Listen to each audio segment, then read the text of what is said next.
Hi friends, ఈరోజు మొహరం. ఈ ముస్లింల ఇంపార్టెంట్ ఫెస్టివల్స్లో ఇదొకటి.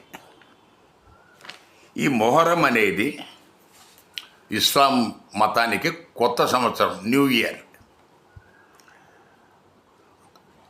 అంతేకాకుండా ఈ ప్రాఫెట్ మొహమ్మద్ ఈ మక్కా నుంచి మదీనాకు ఆయన వలస వెళ్ళింది కూడా ఈ కాలంలోనే.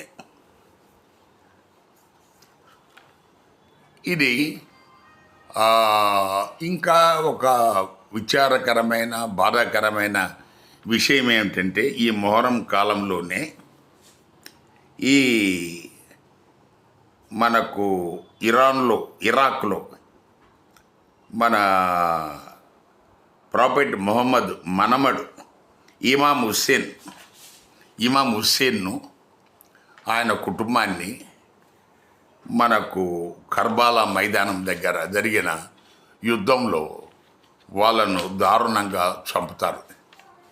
సో వాళ్ళు దాహం పానీ అంటున్నా కూడా ఎవరు సాయం చేయకుండా వాళ్ళు చనిపోతారు. అందుకే పీర్ల పండగ ముగింపులో ఈ పీర్లను తీసుకెళ్ళి బాయిల దగ్గర మనకు నీళ్లను చూపించి తీసుకొస్తారని ఒక వినికిడి.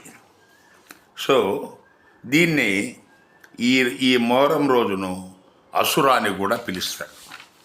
ఇది సంక్షిప్తంగా మొహరం అంటే ఏంటి తెలుసుకోవడానికి ఈ నాన్ ముస్లిమ్స్ వాళ్ళకు తెలియదు కాబట్టి ఈ వివరాలు ఇవ్వడం జరిగింది. Thank you.